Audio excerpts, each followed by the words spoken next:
안녕하세요. 전사교육팀 김세나입니다. 제 목소리 잘 들리면 소리 질러!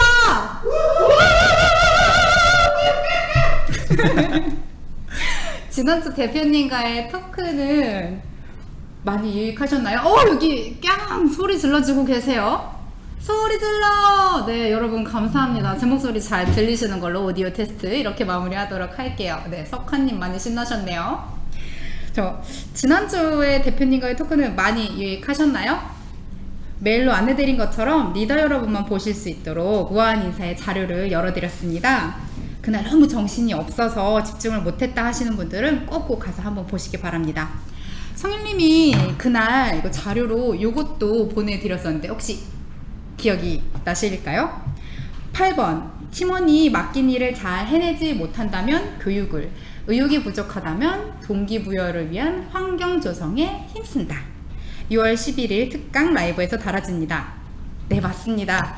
오늘 우리는 전문가와 함께 구성원의 몰입, 동기와 관련된 이야기를 해볼 예정이에요. 들으시면서 궁금하신 거 있으시면 언제든 실시간 댓글창에 댓글을 남겨주시면 좋을 것 같습니다.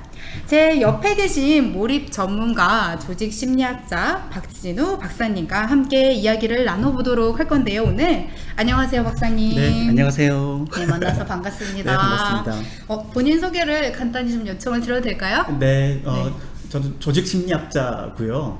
심리학이라고 하면 인간의 마음과 행동을 과학적으로 연구하는 학문으로 정의가 돼요. 근데 조직 심리학이잖아요.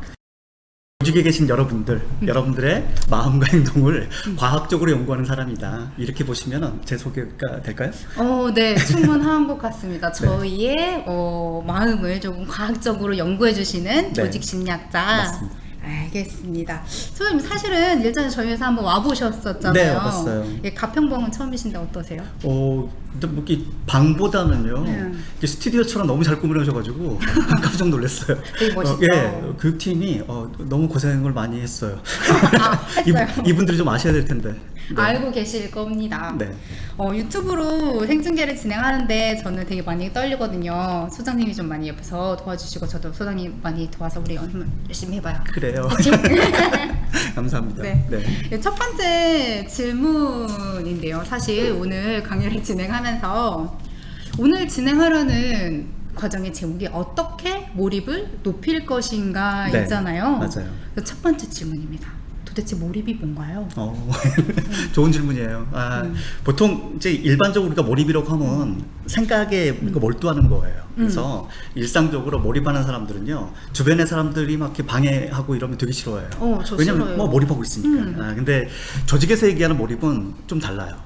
달라요? 예, 어떻게 다르냐면 보통 우리가 일상적으로 생각하는 몰입이라고 할 때 그 몰입은 사고 측면, 즉 인지적 측면 이것만 얘기하거든요. 근데 조직에서 조직 몰입이다, 혹은 뭐 직무 몰입이다, 이렇게 조직에서 얘기하는 몰입이라고 얘기할 때는요, 내가 생각적으로 몰두하는 것뿐만 아니라 감정, 밝은 감정을 갖고 있고 행동은 되게 적극적이고, 그래서 사고뿐만 아니라 감정과 행동을 다 포괄하는 개념을 몰입이라고 불러요. 그러니까 조직 몰입이나 직무 몰입이 되게 잘 돼 있는 친구는 내가 내 일에 있어서 되게 몰두하고 있다가도 주변에 뭔가 협업이 필요하잖아요. 그러면 내 거 몰두하고 있는데 짜증내고 이런 일이 안 벌어져요.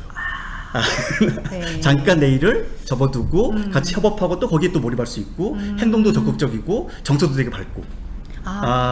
조직과 그 직무에 잘 몰입이 되어 있는 친구들은 경주마처럼 막 본인 일만 보는 게 아니라 협업도 그럼요. 잘해서 성과를 잘 낼 수 있는 친구랑 그런 말씀이신 거네요. 그래서 우리가 일반적인 사회에서 얘기하는 몰입, 즉 사고적인 측면에서의 몰입과 조직에서 얘기하는 몰입은 이런 측면에서 좀 다르게 해석하셔야 돼요. 구분이 있을 수 있겠네요. 맞습니다. 네. 그러면 본격적인 정식 질문 첫 번째 한번 들어가 보도록 하겠습니다.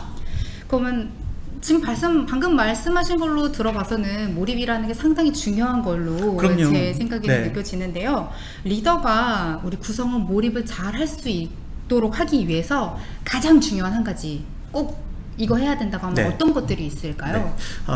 사실 몰입이 되게 중요한 이유 중에 하나는 사실 성과에 도움이 되기 때문에 그래요. 몰입하는 사람들은 성과를 잘 내요. 몰입하지 못하면 성과를 잘 못 내요. 그래서 조직에 있는 모든 리더는요, 우리 구성원들이 몰입하길 기대해요. 네. 근데 문제는 뭐냐? 이제 이런 거죠. 장표를 먼저 볼까요? 네. 장표를 보면 just don't do it이에요. 무슨 얘기냐? Just 그러니까 don't do it. 이거 보통 나이키 just do it 아닌가요? 그렇죠. 네. 근데 그게 아니라 어떤 거냐면 보통 리더가 뭔가를 해야 될 것 같잖아요. 구성원을 몰입시켜야 될 것 같고 여기서 뭔가 성과를 내야 될 것 같아요. 이때 리더들이 주로 하는 행동은 뭐냐면 뭐라도 해요. 뭐라도 몰입을 하기 위해 뭐라도 그렇죠. 하시는군요. 어떤 행위를 뭐라도 해요. 이게 도움이 될 거라고 생각하시는 거예요. 문제는 그 행동이 도움이 되지 않은 경우가 훨씬 더 많다는 사실이에요. 방해가 될 수 있겠네요. 네, 그럼요. 최근에 우리 프로야구 미국에서도 아주 크나큰 인기를 끌고 있는데, 그렇죠. 아마 여기 같이 들어오신 우리 리더분들도 프로야구는 좀 익숙하시죠. 네, 아마 좋아하시는 팬들이 꽤 있으실 거예요. 그쵸. 코로나 때문에 아쉽게 못 가시지만, 네, 세나님도 혹시 프로야구 좋아하세요? 저는 야구 룰만 알고 있습니다. 그래요? 네. 야구를 아시면은 이 문제는 풀 수 있겠네요. 네. 사실 이게 두 가지 상황이에요. 첫 번째는 무사일루 상황입니다. 네. 무사일루 상황은 첫 번째 타자 선수가 안타를 쳤거나 아니면 몸에 맞았거나 볼 4개를 골랐거나 어쨌든 나간 상황이에요. 네. 자, 그리고 2번 상황은 어떤 상황이냐면 감독이 작전을 해요. 두 번째 선수한테 희생 번트를 대라고 얘기하는 겁니다. 두 번째 선수가 네. 희생 번트를 대고 본인은 죽어요. 그래서 1사가 되는 거예요. 그리고 원래 1루에 있었던 이 선수는 2루로 가게 되죠. 네. 그리고 세 번째 타자가 등장해서 뭐 이렇게 이 득점을 하게 되는 이런 상황이에요. 그러면 득점률이라고 하면 그 이닝에 홈 베이스를 밟을 확률이에요. 그러면 무사 1루 상황이 득점률이 높을까요? 1사 2루 상황에서 득점률이 높을까요? 먼저 답을 좀 볼까요? 이분들이 어떻게 생각하시는지? 네. 저는 잠깐만 답을 한번 올려주시겠어요? 근데 사실 네, 저는 김준태님 사실 2번. 네, 네. 저도 사실 2루까지 네. 진출했으니까. 네, 다들 박찬웅님, 2번이라고. 박재성님, 와, 야구 좀 아시네요. 오. 그래서 박사님, 네. 저기 뒤에서도 다들 지금 손가락 2개 이렇게 하고 있는데 네, 맞아요. 네. 답이 뭐예요? 답은요. 네. 이게 죄송하지만 미안해요. 여러분 다 틀리셨어요. 아니에요? 예, 정답은 1번이에요. 제가 정답 화면 보여드릴게요. 이게 KBO 10년 통계예요. 그러니까 단 뭐 한 시즌 통계 이런 게 아니고요. 네. 10년 동안 통계를 꾸준히 내봤어요. 네. 그랬더니 무사 1루에 득점할 수 있는 확률은 네. 0.429예요. 42.9% 확률로 득점을 해요. 근데 1사 2루 때 득점률은요 41.4%예요. 아주 근소한 차이긴 하지만 어쨌든 야구에서 저 정도 차이는요 엄청난 차이예요. 제 야구를 누를만 하나라고. 그렇죠. 네. 몇 푼이 올라가는 상황이잖아요. 그렇죠. 예, 아주 큰 차이예요. 여러분들 다 틀리셨어요. 네. 재밌죠. 이런 일이 그럼 왜 벌어질까? 현지님이 어쩐지 1번인 줄 알았다고 뒤늦게 뒷북을 치셨어요. 그렇죠. 예. 이런 일이 도대체 왜 벌어질까요? 글쎄요. 네, 이 일이 벌어지기 위해서 벌어지는 이유를 알기 위해서는 이 사람들의 마음을 좀 읽어봐야 돼요. 특히나 누구의 마음이냐면 리더의 마음이에요. 리더? 감독의 마음을 좀 읽을 줄 알아야 됩니다. 감독의 마음을 좀 보세요. 자, 감독들은 1사 2루를 늘 선호합니다. 무사 1루 안 놔둬요. 가만히 놔두면 안 돼요. 뭐라도 해야 되거든요. 번트라도 해야죠. 작전을 내줘야 돼요. 자, 보세요. 무사 1루에 득점에 성공합니다. 네. 이거 누구 덕분이에요? 무사 1루에 득점에 성공을 하면 1루에 나가 있는 사람의 덕분 아닐까요? 그 다음에 타자가 잘 친 거죠. 뭐 선수도 물론 주루 플레이 잘했겠지만 네, 여하튼 선수들이 되게 잘한 거예요. 누구 덕분이냐면 이건 선수 덕분이에요. 만약에 무사 1루 상황이에요. 네. 득점 찬스죠. 이때 점수를 못 내요. 이거 누구 탓이에요? 글쎄요. 누구 탓인가요? 대부분의 이 관중들은 누구를 비난하냐면 감독을 비난해요. 도대체 더가웃에 가만히 앉아있는 이유가 뭐냐 이거야. 이때 작전을 넣었어야지. 도대체 작전 안 하고 왜 가만히 그걸 두고만 보고 있었냐 라고 누구를 비난해요? 감독을 비난해요. 뭐라도 하지 그랬냐. 그렇죠. 이제 감독이 뭐 만들어놨어요? 1사 2루 만들어놨잖아요. 네. 그렇죠? 자, 이때 득점에 성공합니다. 이거 누구 덕분이에요? 1사 2루 득점에 성공했어요. 네. 감독이 작전 넣었잖아요. 네. 그리고 성공했잖아요. 누구 네. 덕분이에요? 사람들은 감독을 되게 칭송해요. 감독의 탁월한 지략 덕분이라고 얘기하는 겁니다. 자, 그런데 이때 득점이 실패해요. 이거 누구 탓이에요? 선수. 그쵸. 감독이 뭐 해놨어요? 전략 넣었는데. 전략 넣고 2루까지 보내놨잖아요. 세 번째 타자 나와서 뭐 하면 돼요? 뭐라도 얘가 안타를 치든 어쨌든 뭔가를 좀 보여줬으면 점수 냈을 거 아니에요. 근데 그걸 못한 거예요. 그래서 사람들은 누굴 비난해요? 선수를 더 비난해요. 감독들이 1사 2루를 선호하는 이유는 뭐 때문에 그래요? 좋은 일이 생기면 내가 가져가죠. 그 공을. 나쁜 일이 생기면 뭐예요? 남한테 그것을 떠넘길 수가 있어요. 이걸 심리학에서는 뭐라고 그러냐면 얘를 액션 바이어스라고 불러요. 액션 바이어스는 행동 편향 이라고 번역이 되는데 특히나 리더들한테 잘 나타나는 현상이에요. 그러니까 리더들이 어떤 거냐, 내가 새롭게 리더로 부임이 됐거나 아니면 어떤 미션을 맡았잖아요. 그러면 뭐라도 해야 될 거 아니에요. 그쵸? 뭐라도 해야 될 것 같아서 어떤 일을 해요. 근데 그 일은 전혀 과학적이잖아요. 일단 뭐라도 해보는 거예요. 그걸 우리는 뭐라고 부르냐, 그걸 액션 바이어스라고 불러요. 근데 되게 재밌는 것은 조직에서 이렇게 뭐 어떤 행동을 했을 때 되게 결과가 좋잖아요. 네. 다 누구 덕분이에요? 리더 덕분. 그쵸. 결과가 나빠요. 누구 탓이에요? 리더 덕분. 아니죠. 그것은 구성원 탓인가요? 그래서 예. 리더 입장에서 보면 뭐든지 바꿔놓는 것은 항상 더 유리해지는 거예요. 그래서 뭐 이전에 뭐 CEO가 바뀌었다거나 아니면 본부장님이 바뀌었다거나 이렇게 뭔가 조직 개편이 일어날 때 이런 리더를 찾긴 쉽잖아요. 우리 예전부터 꾸준히 잘했던 거 있잖아. 그거 앞으로도 계속 잘해보자. 이거보다는 항상 어떤 얘기를 하게 돼 있어요? 뭔가 새로운 걸 혁신이에요. 그렇죠. 그렇게 혁신을 해서 결과가 좋습니다. 누구 덕분이에요? 리더 덕분이죠. 그렇습니다. 그런 거예요. 근데 과학적이지 않다는 데서 여기서 에러가 생기는 거예요. 근데 꼭 리더한테만 이런 일이 벌어지느냐? 그렇지는 않습니다. 선수도 이런 일을 벌려요. 똑같은 선수예요. 그러니까 얘들한테 뭐 하는 거냐면 그 훈련할 거 아니에요. 네. 훈련할 때 일로 베이스까지를 밟게 하는 겁니다. 그 두 가지를 얘기하는데 첫 번째는 뭐냐면 러닝 상황이에요. 너 열심히 뛰어. 그래서 일로를 딱 밟은 그 상황이 있을 거 아니에요. 네. 그리고 그걸 스톱워치를 체크하는 겁니다. 시간이 있을 거 아니에요. 두 번째는 뭐냐면 헤드 퍼스트 슬라이딩이라고 해서 좀 위험하게 이게 머리부터 들어가가지고요. 이렇게 손으로 딱 터치하는 상황이에요. 일루예요. 자, 어떤 건지 아시겠죠? 네. 그럼 똑같은 선수를 연습 때 네. 두 번 뛰게 하는 거예요. 네. 그러면 어떤 선수든 간에 더 빠른 게 있어요. 이분들한테 여쭤보죠. 자, 1번이 더 빠를까요? 2번이 빠를까요? 연습 상황에서. 연습 상황에서는 2번이 더 빠르지 않을까요? 머리부터. 정수빈. 어. 놀랍습니다, 김민경님. 네, 민경님 정수빈 선수 맞춰주셨고요. 저 다 1번 말씀하셨는데 네. 정답은 1번이에요. 어. 사실은 2번은 네. 2루를 갈 때는 이게 유리해요. 왜냐면 태그를 해야 되거든요. 그 태그를 피하기 위해서는 2번으로 피해서 이렇게 다 들어가서 이렇게 터치를 해야 되는데 1번은 태그가 필요 없어요. 공만 먼저 들어오면은 여기 판별이 가능하거든요. 따라서 똑같은 선수를 두 번 뛰게 했을 때 이 1루 베이스를 밟는 상황이라면 선수들은 자기가 유리한 걸 알고 있어요. 뭐가 더 유리해요? 뛰는 게 더 유리하다는 사실을 이 친구들 알고 있다는 거예요. 근데 흥미로운 사실은 뭐냐면 애들이 슬라이딩을 한단 말이야. 1루를. 왜 할까요? 왜 할까요? 왜 하지? 뭐라도 해야 될 것 같거든요. 그러면 이런 현상 언제 잘 벌어지냐면 이때도 잘 벌어져요. 보통 정규 리그가 있고 그다음에 포스트 시즌이라고 해서 가을 야구가 있어요. 자, 그러면 언제 더 선수들은 압박감이 클까요? 정규 시즌이에요? 아니면은 이거 포스트 시즌이에요? 마지막이니까 포스트 시즌. 그렇죠. 포스트 시즌에 훨씬 더 압박감이 커요. 이때 우리가 경기에서 이겨줘야 되거든요. 네. 한국 시리즈 진출해야 되거든요. 네. 압박감도 커요. 네. 그러니까 정규 리그에서 1루 베이스를 가는데 슬라이딩 하는 상황은 거의 벌어지지 않아요. 그런데 포스트 시즌만 들어가면 애들이 미친 듯이 슬라이딩을 해요. 압박감이 올라가니까. 그렇습니다. 자, 보세요. 하는군요. 근데 그걸 관중들 입장에서 한번 보세요. 관중들이 쳐다보고 있어요. 애가 그냥 뛰다 죽습니다. 어떤 일이 벌어져요? 욕 먹어요. 선수들은 또 죽었다고. 내가 슬라이딩을 해. 뭔가 좀 보여줬잖아요. 욕을 더 먹겠네요. 그렇죠. 욕을 안 먹게 돼 있어요. 면피하게 돼 있단 말이에요. 최선을 다했다. 투혼을 불태웠다. 이렇게 뭔가 쉴드? 욕을 날렸다. 그렇죠. 그렇게 네. 얘기해 준단 말이에요. 근데 엄밀히 얘기하면 인류는 절대 그렇게 해서는 안 돼요. 왜냐하면 부상 위험이 커요. 다음 타석에서 자기 실력을 잘 발휘하지 못할 수도 있잖아요. 네. 따라서 1루 베이스는 무조건 뛰는 게 정답이에요. 하지만 슬라이딩 하는 상황이 늘 벌어지죠. 뭐 때문에 그래요? 뭐라도 해야 되니까. 액션 바이어스 때문에. 하나 더 볼까요? 축구는 다들 좋아하세요? 뭐 축구는 대부분은 많이들 아시지 않을까요? 네. 이게 A매치 통계인데요. 네. 되게 재밌어요. 키퍼 입장에서 보면 자, 승부차기를 합니다. 승부차기를 하면 페널티 킥도 마찬가지고 여하튼 이렇게 승부 1대1로 키커와 그다음에 이거 키퍼가 1대1로 딱 매칭되는 상황에서 네. 그게 세 가지 경우의 수가 생겨요. 첫 번째 경우는 뭐냐면 왼쪽으로, 그러니까 키퍼의 왼쪽으로 볼이 오는 상황.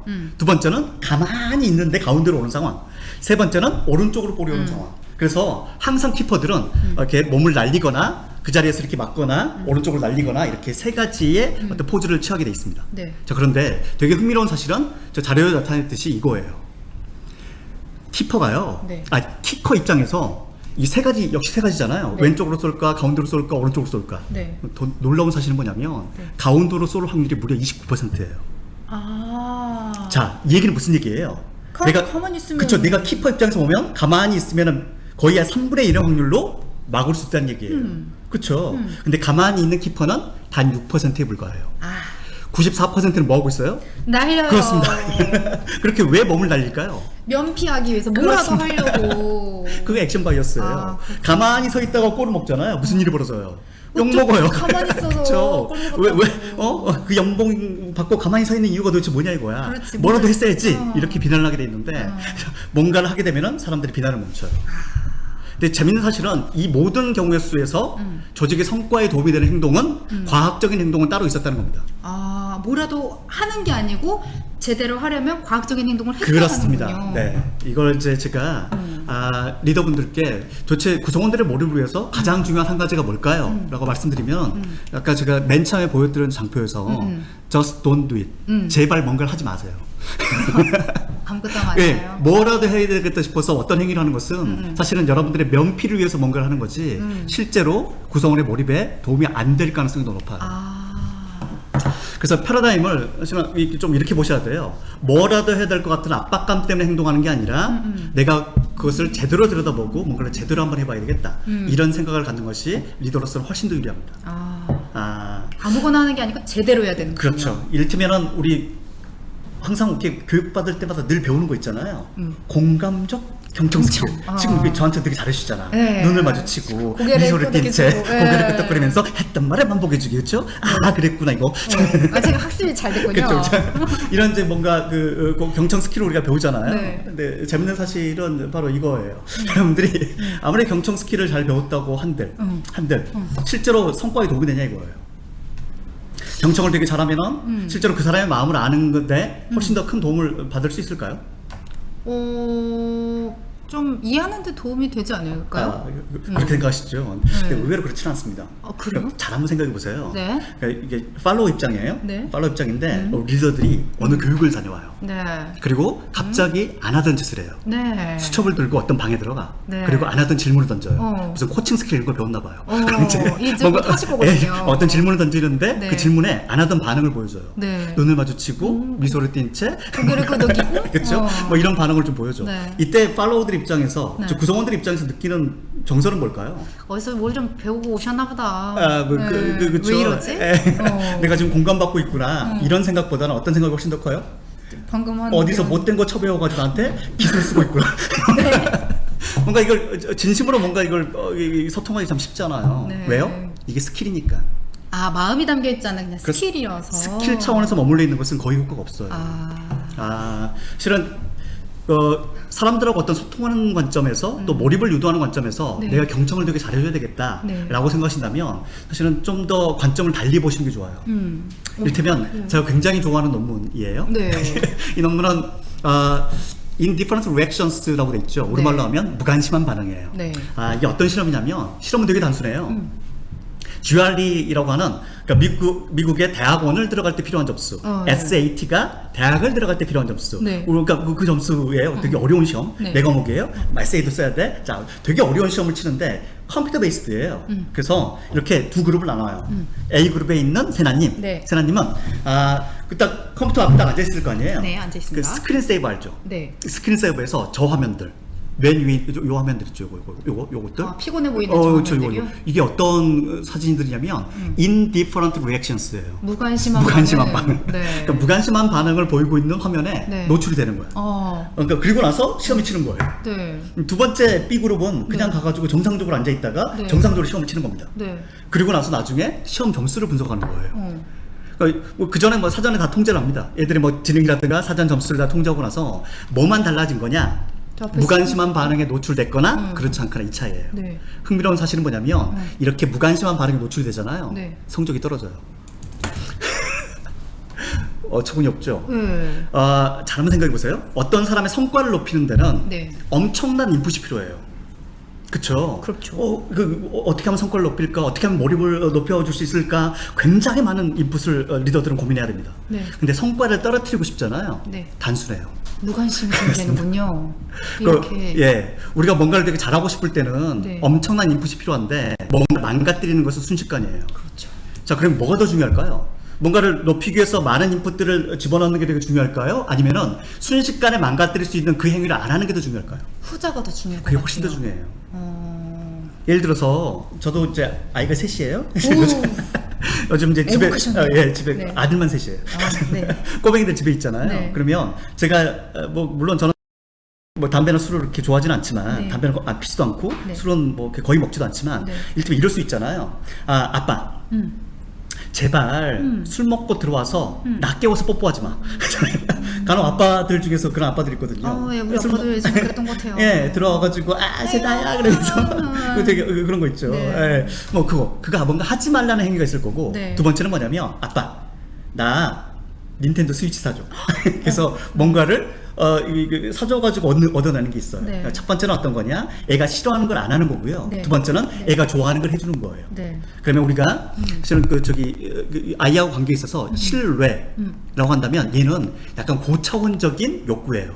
신뢰는 그냥 뭐 이렇게 우리가 배고파 이런 건 저차원이에요. 그쵸. 그렇죠? 욕구. 욕구 자체가 저차원이고 신뢰, 충성심 이런 것들은 되게 고차원적인 욕구예요. 이 고차원적인 욕구를 발휘하는 데 있어서 더 중요한 게 도대체 뭐냐 이거예요. 아이하고 신뢰관계를 구축하기 위해서 네. 아이한테 좀 필요한 걸 자꾸 사주고 뭔가 좀 더 해주고 이게 더 중요할까요? 아니면은 애가 싫어하는 걸 멈추고 그걸 지켜주는 게 더 중요할까요? 후자가 더 중요한 후자가 것 훨씬 같네요. 더 중요할 수 있어요. 이 자리에 계신 리더분들이 한 번쯤 이런 패러다임을 좀 바꿔주셨으면 좋겠어요. 어떤 패러다임이냐면 내가 몰입을 해서 뭔가를 더 해야 되겠다. 구성원들의 마음을 얻기 위해서 어떤 걸 더 해야 되겠다. 이 생각에서 한 번쯤 관점 좀 달리 해보세요. 어떤 관점이냐면 뭘 멈추는 것이 실제로 몰입을 높이는 데 도움이 될까? 어떤 행위를 안 하는 것이 이 친구들하고 신뢰관계를 구축하는 데 도움이 될까? 이쪽 관점에서 한 번쯤 패러다임을 전환해 보는 것이 제대로 뭔가를 아는 데 있어서의 첫 번째 출발점이에요. 자, 하나 더 말씀드릴까요? 네. 그러면 답을 좀 드려야 되잖아요. 네. 그러면 경청이 아니라 네. 그 사람의 마음을 얻기 위해서 도대체 뭐가 필요냐 이거죠. 그랬더니 그러게요. 연구자들이 연구해 보니까 이거였어요. 제발 공감적 경청, 이게 이제 perspective taking이라고 불리는 거 있잖아요. 요거. 네. 요거 있죠, 요거. 네네. 요게 어떤 거냐? 제목 보세요. perspective taking은 doesn't help요. 도움 안 되죠? 네. 뭐 you understand what others want. 다른 사람이 뭘 원하는지를 이해하는데 도움이 안 돼. 뭐 하는 거? 공감적 경청은. 이게 하버드 비즈니스 리뷰예요. 좋은 저널이죠. 네. 우리 또 잡지 테러 저기도 한번 해야 되는데. HBR에도. 네. 그렇죠? 그 도움 안 돼요. 그럼 도대체 저 연구에서 밝히는 게 뭔지 아세요? 뭘까요? 네, 연구에서 밝히는 건 이거였어요. 퍼스펙티브 게팅이라는 거예요. 그러니까 테이킹하고 게팅은 좀 다른데 네. 테이킹은 어떤 거냐면 상대의 마음을 알아내기 위해서 내가 네. 공감적 경청을 해서 그 사람의 마음이 뭔지를 헤아리는 거예요. 두 번째는 뭐냐면 그 사람의 마음을 알아내기 위해서 질문을 던지는 거예요. 예. 네, 아주 흥미로운 사실은 뭐냐면 내가 공감을 되게 잘해주고 경청을 되게 잘해주고 이렇게 해서 그 사람의 마음을 진짜 원하는 것을 알아내는 것보다 네. 뭐가 더 중요했냐면 좋은 질문이 훨씬 더 중요했어요. 물론 네가 뭘 원하니? 너무 나이브한 질문이고 네. 그거보다는 이 친구의 마음을 헤아릴 수 있는 좋은 질문 하나. 그래서 저는 사실 개인적으로 좋은 리더십이 도대체 뭐냐라고 한다면 좋은 질문의 세트, 일종의 패키지 같은 이게 많은 리더일수록 좋은 리더라고 생각을 해요. 그 상황에 맞게끔 좋은 질문을 던질 수 있는 것. 근데 이건 되게 재밌는 것은 어떤 상황에서 잘 통했던 질문 있잖아요. 네. 그 질문들은 다음 상황에서도 역시 효과를 보여요. 그러면은 뭐 일종의 세트, 모듈, 세트가 딱 그쵸? 있으면 이런 것들이 가능하다는 거예요. 좀 좋은 질문에 대해서 그럼 고민을 해볼 필요가 있겠네요. 그렇습니다. 그래서 경청 스킬을 너무 많이 학습을 했어요, 우리는. 제가 오늘도 너무 공감적 경청을 또 스킬을 남발하고 있었네요. 네. 네. 하나 더 보죠. 하나는 뭐냐면 이것도 역시 마찬가지예요. 우리가 칭찬 스킬을 또 배워요. 네, 맞아요. 칭찬을 되게 열심히 합니다. 네. 그래서 보통 저 칭찬은 고래도 춤추게 한다. 네. 명실상부한 베스트셀러예요. 네, 캠 블랜차드. 엄청나게 네. 많이 팔렸죠. 맞죠. 미안하지만 저 책은 전혀 과학적이지 않아요. 심리학자들 굉장히 경멸하는 책 중에 하나예요. 왜냐면 그 어떤 과학적 사실도 저 안에 존재하지 않아요. 즉시 칭찬해라, 구체적으로 해라, 긍정적인 이 표현들 우리가 네네. 흔히 알고 있는 칭찬의 스킬들 있잖아요. 네네. 이 스킬들로 과연 칭찬의 효과를 얻어낼 수 있느냐? 칭찬을 도대체 왜 하는 겁니까? 조금 더 이제 긍정적 강화라고 할까요? 그렇습니다. 네. 긍정적 동기부여를 위해서요. 네. 그래서 우리는 칭찬을 던져요. 네. 근데 그 칭찬은 대부분 안타깝게도 잘 통하지 않아요. 아마 제가 이렇게 칭찬할 수 있겠죠. 세나님이요. 네. 제가 강의를 다니는 그 수많은 회사들 중에서 네. 세나님처럼 네. 이렇게 사전에 꼼꼼하게 살펴봐주고 예. 또 다 챙겨주고 이런 교육 담당자는 처음이에요. 라고 제가 인사를 이렇게 드려요. 칭찬을 드리겠죠? 네. 즉시적으로 구체적으로 말씀드렸잖아요. 네. 어떠세요? 긍정정서 유발돼요. 네. 되게 기분 좋으시죠? 네. 이 똑같은 칭찬을 이게 몽촌토성이잖아요. 앞에. 네. 그 역 앞에서 들어요. 누군가를 만났는데 그 사람이 갑자기 이러는 거예요. 네. 귀인이십니다. 예? 저는 제가 네. 이 역 앞에서 한참을 기다렸는데 네. 저는 이런 사람을 처음 봤어요. 즉시적으로, 네. 구체적으로 네. 이 칭찬을 던졌습니다. 네. 이때 긍정정서가 유발되면 어때요? 미친 거죠. 네. 저 도망가고 싶을 것 같은데요. 이때는 뭐 긍정정서 네. 유발되면 안 돼요. 네. 뭐 해야 됩니까? 도망가야죠. 경계심이 유발돼야 네. 되죠. 갑자기 나한테 왜 이러지? 네. 라고 경계심이 유발되는 게 이게 인간이에요. 아, 자, 무슨 얘기냐? 여러분 리더들께서 칭찬 스킬을 열심히 배워요. 네. 어디에서? 교육장에서. 네. 또 어디로 갑니까? 현장으로 가요. 구성원들한테 뭐예요? 칭찬을 던졌어. 구성원들 입장에서 보면 뭐예요? 경기시요? 몽촌토성역 앞에서 누군가를 만난 느낌이에요. 아, 이 인간이 나를 얼마나 부려먹으려고. 뭘또 시키려고. 그렇죠. 뭐 얘 또 야근이야? 뭔가 좀 경계심을 발동하지. 네. 여기에 뭐 긍정정서가 유발되거나 이 가능성은 높잖아요. 아. 왠지 아세요? 칭찬으로 인해서 긍정정서가 유발되려면 인간의 마음을 제대로 들여다봐야 돼요. 과학적으로 들여다봐야 돼요. 그 중에 하나가 뭐냐? 이거예요. 뭐죠?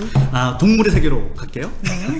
동물의 세계에서 동물 우리 좋아합니다. 그 왼쪽에 있는 동물 공작새잖아요. 네. 공작새는 네. 이게 수컷 공작새예요. 어, 이게 네. 깃털이 화려하고 저 화려하고. 눈이 많을수록 네네. 눈이 많을수록 네. 화려한 깃털을 가진 요 공작새, 네네. 이 공작새일수록 네. 암컷으로부터 선택될 가능성이 높아요. 네. 근데 문제는 뭐냐면 저렇게 화려해지잖아요. 네. 천적으로부터 먹힐 가능성이 높아요. 그게 눈에 띄겠네요. 그럼요. 자, 이제 공작새 입장에서 뭐 해야 돼요? 너무 화려하면 잡아먹혀요. 네. 근데 화려하지 않으면 암컷으로부터 선택을 못 받아요. 적당히 화려해야 적당히 화려해야 돼요? 네. 그렇지 않습니다. 수컷 공작새는 무조건 화려해야지 이게 유리해요. 아, 적당하게 쉽지 않네요. 되게 재밌죠? 네. 이게 왜 재밌냐면 이 수컷 공작새는 시그널을 보내고 있는 거예요. 신호를. 어떤 신호냐면 내가 이렇게 화려한 깃털을 갖고 네. 화려하게 다니고 있지만 뭐야? 아직까지 잡아먹히지 않았어. 네. 라는 그 신호를 보여주는 거예요. 아. 그 신호를 포착한 암컷은 뭡니까? 저 정도면 훌륭한 유전자니 네. 같이 있어도 되겠다라는 되게 생각을 학술적이네요. 훨씬 많이 하는 거예요. 오른쪽에 있는 동물 뭔지 아세요? 고라니? 고라니 같이 보이죠? 네. 가젤이에요. 가젤이요? 가젤은 떼를 재워 다녀요. 네. 그래서 아프리카 사바나 초원이에요. 네네. 그럼 이쪽에서 사자들이 막 이렇게 공격이 오잖아요. 어. 그 되게 흥미로운 가젤들이 있어요. 어떤 가젤들이냐면 저 녀석처럼 그냥 제자리에서 붕붕 뛰어요. 최대한 높게 붕붕 뜁니다. 신기하잖아요. 왜 뛰죠? 그러면 빨리 도망가야 되는데 이것도 붕붕 뛰어요. 더 재밌는 것은 사자들은 저렇게 붕붕 뛰고 아주 높게 뛰는 이 가젤들 있잖아요. 네. 안 잡아요. 왜요? 누굴 잡으러 가는 줄 아세요? 가만히 막 도망가는 애들. 걔들 쫓아가요. 저런 애들은 절대 안 쫓아가요. 왜 안 쫓아가요? 저렇게 눈에 잘 띄는데 방방 저게 바로 뛰어서? 뭐냐면 신호를 보내는 거거든요. 내 사자 네가 왔잖아. 나는 뭐야? 난 이 자리에서 여유롭게 제자리 점프를 할 수 있어. 그러니까 네가 와도 뭐야? 나는 못 잡어. 나는 그 값비싼 신호를 보내고 있는 거예요. 그 신호를 읽은 사자는 어떻습니까? 이게 잡으러 안 가요. 누구 잡으러 가요? 도망가는 애 잡으러 가요. 이게 이제 자연계에서 나타나는 네. 값비싼 신호 이론이라는 거예요. 그러니까 신호가 있는데 어떤 신호가 있어요? 값비싼 신호가 있어요. 그럼 값비싼 신호의 반대는 뭘까요? 값싼 신호? 그렇죠, 값싼 신호예요. 저기 명성님이 허세라고 패기 짱이라고 막 허세, 패기짱 이런 거 아니고요. 신호를 보내고 있는 거였거든요. 그렇죠. 내가 값비싼 신호를 보내는 거예요. 그러니까 우리가 어떤 사람들하고의 좋은 관계를 위해서는 네. 되게 중요한 건 뭐냐면 값비싼 신호를 보낼 수 있어야 돼요. 예를 들어서 세나님이 우리 우아한 형제들을 취업하실 때 어떠셨어요? 저 많이 떨렸죠. 떨렸죠. 네. 또 그러니까 어떤 준비를 하셨어요? 뭐 배민다움이라는 책도 예전에 나와서 읽어보고 네. 위에서 뭐 하고 있는지 이렇게 사전 조사를 되게 많이 했던 것 같아요. 그렇죠. 네. 그러니까 기사도 읽어보고. 그렇죠. 내가 이 면접을 준비하기 위해서 나는 뭐 했습니까? 열심히 노력을 했어요. 네. 그리고 면접장에 가서 나는 뭘 했어요? 내가 그만큼 준비했다는 신호를 보냈어요. 그 신호를 읽은 면접관들은 어떻게 합니까? 저를 뽑아주시겠죠. 그렇습니다. 설마 이렇게 면접 보지 않았을 거 아니에요. 네. 멍청토성 지나가다가요 갑자기 생각나서 들었어요. 그거는 그렇죠. 이거 뭐야? 네. 값싼 신호예요. 아. 값싼 신호에는 사람들은 어떠냐? 반응해 주지 않아요. 값비싼 신호를 보낼 수 있어야지 서로 간에 소통이 되게 잘 된다는 얘기예요. 네. 무슨 얘기냐면 리더들이 네. 칭찬 한번 하더라도 뭐 즉각적으로 칭찬하라 구체적으로 하라 이거 전혀 중요치 않아요. 진짜 중요한 건 뭐냐면 값비싼 신호예요. 그러니까 내가 시간과 자원을 그만큼 투자했다. 나는 너를 그만큼 오랫동안 지켜봤다. 그래서 내가 꾸준히 뭔가를 지켜봤는데 그래서 하는 얘기들 또 내가 시간과 자원이 투자됐다는 것을 보여주는 그 뭔가의 행위들 이 행위들은 경청이 됐든 칭찬이 됐든 이때는 먹혀요. 그러니까 아무거나 막 한 게 아니고 제대로 하려고 하는 그런 투자를 했던 행위를 그렇습니다. 노력을 보여줘야 되는 그렇습니다. 거네요. 그래서 사실은 관계에 있어서 신뢰라는 것을 쌓기 위해 가장 중요한 건 뭐냐면 값비싼 신호가 바닥에 깔려 있어야 돼요. 이 상태에서 칭찬을 하면은 칭찬은 고래도 춤추게 해요. 경청하면 사람의 마음을 얻어요. 근데 그게 아니야. 나는 그동안 값싼 신호밖에 보낸 적이 없어요. 아무런 자원을 투자한 적이 없어요. 그냥 교육만 다녀왔을 뿐이에요. 그리고 어떤 행위를 합니다. 그 행위는 절대 먹히지가 않아요. 그러니까 마음이 없는 그냥 스킬만 던졌을 때는 그렇죠. 받아들여지지가 않는 맞습니다. 거네요. 예, 그래서 시중에 나와 있는 그 수없이 많은 책들 중에서 정말 안타까운 사실은 이런 가장 중요한 원리는 인간의 마음이 작동하는 원리는 다루지 못했다는 사실이죠. 그래서 정리하면 우리가 새롭게 어떤 일을 하는 것보다 네. 하지 말아야 될 행위를 멈추는 것이 더 중요할 수 있다. 그리고 제대로 하기 위해서는 뭔가 제대로 된 메커니즘을 우리가 학습하는 게 정말 중요하다. 여기까지 좀 말씀드리고 싶었습니다. 네. 그러면 일단은 우리가 지금까지 제대로 한다라는 얘기를 많이 해왔어요. 구성원의 몰입을 위해서. 근데 이제 몰입을 위한 건 어쨌든 동기부여를 위한 거잖아요. 네. 그러면 요즘은 사실 동기를 부여한다라는 말보다 동기를 유발한다라는 맞아요. 말을 네. 쓰더라고요, 네. 많이. 그러면 동기는 어떻게 유발할 수 있는 거예요? 그렇죠. 네. 그러니까 우리가 수업시 리더십에서도 마찬가지로 가장 강조되고 있는 주제 중에 하나가 모티베이션이에요. 동기부여예요. 그쵸. 제대로 해서 그렇죠. 동기- 리더는 동기부여만 대조 잘하게. 그쵸. 동기 유발만 제대로 잘 할 수 있으면 탁월한 리더가 되는 겁니다. 그쵸. 근데 흥미로운 사실은 이 동기가 어떻게 유발되고 어떻게 작동되는지 즉 그 메커니즘에 대해서 이해하는 사람은 상대적으로 많지 않다는 사실이에요. 그쵸. 이제 심리학자들이 얘기하는 모티베이션 한번 좀 들어봐 주시죠. 네. 점심 시간이에요. 네. 사람들은 뭘 할까요? 밥을 먹죠. 자, 밥을 먹는 행동을 해요. 네. 그 행동은 누가 시켜서 하는 거예요? 아니죠. 자발적으로 하죠. 그쵸. 이게 바로 뭐예요? 동기. 우리가 기대했던 거야. 우리가 기대했던 건 뭐냐면 뭔가 자발적인 행동을 우리가 기대했는데 네. 사람들은 어떻습니까? 점심시간이 되면 어떤 자발적인 행동을 해요. 놀랍지 않습니까? 자, 그러면 이 자발적인 행동은 뭐 때문에 유발되는 걸까요? 글쎄. 왜 점심시간에 밥 먹으러 가요? 점심 먹을 시간이니까요? 제 몸 시키니까요? 근데 교수님 잠깐 끊고 나가도 될까요? 네. 아까 우리 값비싼 신호에 대한 질문이 하나 들어왔어요. 네, 좋아요. 네. 정보보안팀의 동현님이 질문을 주셨는데 네. 저 나름대로는 막 값비싼 신호라고 보냈는데 상대방이 알아채지 못하면 그거 어떡하냐고 물어보시는데요. 그렇죠. 보통 연애할 때 그런 일이 잘 벌어져요. 네. 나는 준비를 되게 많이 하고 네. 나는 그만큼 자원을 많이 투자했는데 상대는 어때요? 전혀 알아봐주지 네, 못하죠. 맞아요. 왜 그럴까요, 그건? 그가 원하는 방식대로 맞습니다. 하지. 네. 내가 쓴 자원이 상대가 원하는 방식의 자원이면은 네. 이게 서로 소통될 가능성이 높겠죠. 네. 근데 나는 열심히 뭔가를 학을 열심히 1000마리를 접었어요. 네. 종이학 1000마리를 접어서 그걸 선물했더니 어떤 일이 벌어졌어요? 이렇게 값비싼 신호를 보냈는데 네. 애가 쌩 까는 거야. 충분히 가능하죠. 네, 예. 가능하죠. 그쵸. 값비싼 쓰레기, 쓸데없는 쓰레기를 줬네? 뭐 이렇게 생각할 수도 있는 그렇게 생각할 거죠. 수도 있어요. 네. 그래서 사실은 내가 값비싼 신호라고 해서 그 자원을 투자한다는 것이 그렇게 단순하진 않아요. 그러니까 끊임없이 어떤 소통을 하면서 아까 제가 말씀드린 네. 질문을 던지고 어떤 상대의 마음을 알아내기 위해서 수없이 많은 어떤 행동들을 하고 이것들이 서로 선순환 고리가 생겨나는 거죠. 그러면 내가 신호를 알게 되죠. 네. 신호가 서로 통하죠. 네. 또 다시 한번 자원을 쓰게 되죠. 이렇게 선순환 고리를 만들 수 있는 거죠. 여기 미경님이 해주신 거랑 좀 비슷한 것 같아요. 해보기 전에는 알기가 어렵다라는 딜레마가 있는데, 그쵸. 그러니까 여러 가지로 고민을 해보고 선순환 고리를 만들어내서 그 제대로 된 것이 무엇인지 알아낼 수 있도록 계속 관심을 갖고 노력하는 맞습니다. 게 중요할 것 같네요. 정말 중요하고요. 네. 무엇보다도 좋은 학습이 필요해요. 학습. 네, 이런 심리학자들을 많이 만나셔야 돼요. 그래서 네, 박사님을 자주 만나시면 그 제대로 안다를 조금 더. 네. 반갑네요. 핑크의 드라이브. 예, 맞습니다. 네. 드라이브. 핑크의 드라이브. 네. 네네네. 네. 맞아요. 맞아요. 저기서도 드라이브 1.0, 2.0, 3.0을 얘기하잖아요. 네, 그래서 욕구. 이 욕구를 3단계로 나눠서 얘기하는데 네. 아래 두 단계일수록 공통적이에요. 그 마슬로우 욕구 이론 생각하면 되게 쉬워요. 그러니까 우리가 생리적 욕구 맨 밑에 있잖아요. 네. 그건 어때요? 사람마다 달라요? 아니 똑같죠. 그렇죠. 근데 맨 위에 있는 자아 실현의 욕구 사람마다 같아요, 달라요? 다르죠. 다 다르죠. 네. 그렇죠? 마치 이런 것처럼 우리가 어떤 리더십에 있어서도 가장 기본이 되는 거 사람들한테 늘 통하는 게 있어요. 네. 어떤 사람이 통하는 거. 네. 그게 일종의 메커니즘, 원리 이런 것들이 아래쪽에 해당되는 거고 그 사람한테만 아주 스페시픽하게 작용되는 거 이것들이 또 존재할 수 있어요. 아 이게 제대로 안다의 그 안다군요. 그렇죠. 아. 그래서 아래쪽에 있어서의 자원을 투자하는 것은 그런 마인드셋을 갖고 있는 것은 절대 변하면 안 돼요. 근데 그 마인드셋이 어떤 사람마다 조금 다르게 작동될 수 있겠죠. 네. 다르게 작동되는 것에 대해서는 내가 또 다른 학습과 또 다른 어떤 그 이 시행착오를 겪어서 그래서 알아내는 거죠. 여러 가지 시행착오를 통해서 제대로 된 것을 알아내는 것이 중요할 것 같아요. 그럼 네. 네. 우리 다시 한번 잠깐 점심시간? 네, 점심시간. 네. 점심시간에 사람들이 왜 식사를 하세요? 왜 점심 드세요? 라고 하면 뭐라고 얘기할까요? 왜 점심 드세요? 여러분 점심시간이니까 전 점심시간이니까 네. 그냥 시간 되면 가는 거예요? 네. 무슨 파블로프의 개예요? 미안해요. 11시 반 되면 배고파요. 저. 예, 예, 네.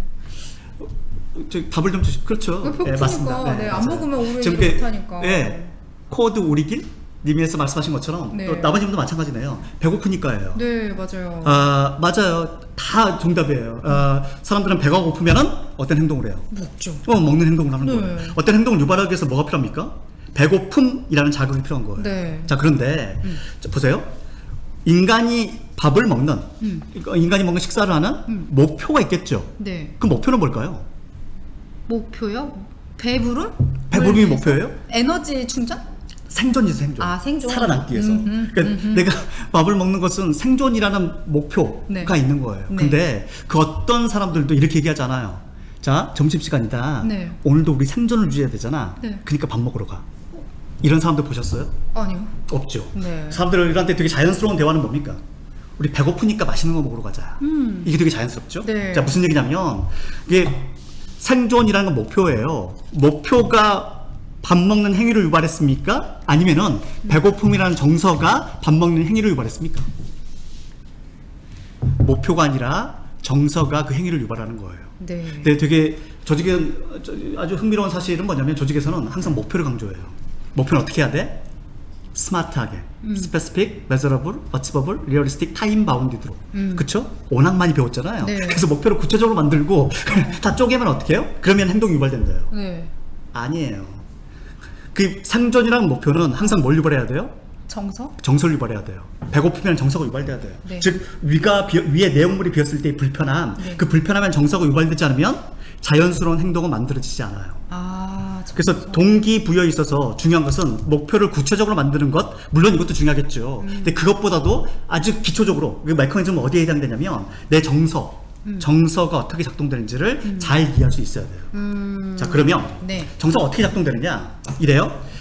심리학에서 연구하는 건 딱 세 가지입니다. 인간의 마음과 행동이라고 얘기했지만 세 가지예요. 첫 번째는 뭐냐? 인지. 사고예요. 생각이에요. 아마 지난번에 우리 김경일 교수님 오셔서 인지심리학자죠? 네. 그분은 사고를 연구하시는 분이에요. 네. 두 번째 정서예요. 마음을 연구하는 사람들. 그렇죠? 세 번째는 뭐냐? 행동이에요. 네. 그러니까 인간은 사고, 정서, 행동 이 세 네. 가지를 하는 거예요. 네. 자, 그런데 마치 우리가 믿음, 소망, 사랑 그 중에 제일은 사랑. 그쵸, 마치 그런 네. 것처럼 네. 이 셋 중에 센 놈이 있어. 뭐예요? 그러니까 행동을 바꾸는 것이 생각이나 정서를 바꾸는데 도움이 될까? 그러면 행동이 제일 센 놈이겠죠. 네. 그렇죠? 서로 상호작용하는데 네. 좀 센 게 있단 말이야. 그러면 정서가 제일 셀까요? 인지가 셀까요? 행동이 셀까요? 전 정서. 정답이에요. 그래서 심리학에서 그 개념을 한마디로 이렇게 표현해요. 뭐라고? affective primacy예요. 정서. 정서가 최우선적이다 이 얘기예요. 그러니까 믿음, 소망, 사랑 그 중에 제일은 사랑이다. 그렇죠. 정서다. 즉 어떤 행동을 유발하기 위해서 어떤 목표 의식을 갖기 위해서 제일 중요한 건 뭐다? 정서다. 정서를 일으키는 것이다. 자, 그냥 저랑 단순한 게임 한번 하시죠. 네. 여러분도 같이 참여해 주시면 참 네, 좋겠습니다. 댓글로 참여해주세요, 여러분. 우리 그 주말에 그 간혹 로또 같은 거 사잖아요. 네. 이번 주말 즉 토요일 날 네. 왠지 당첨될 것 같은 로또 번호. 1부터 45 중에 네. 6개의 번호를 선택하는 겁니다. 네. 자, 지금부터 우리 세나님 네. 펜 있으니까 한번 네. 써보실래요? 네. 6개의 번호.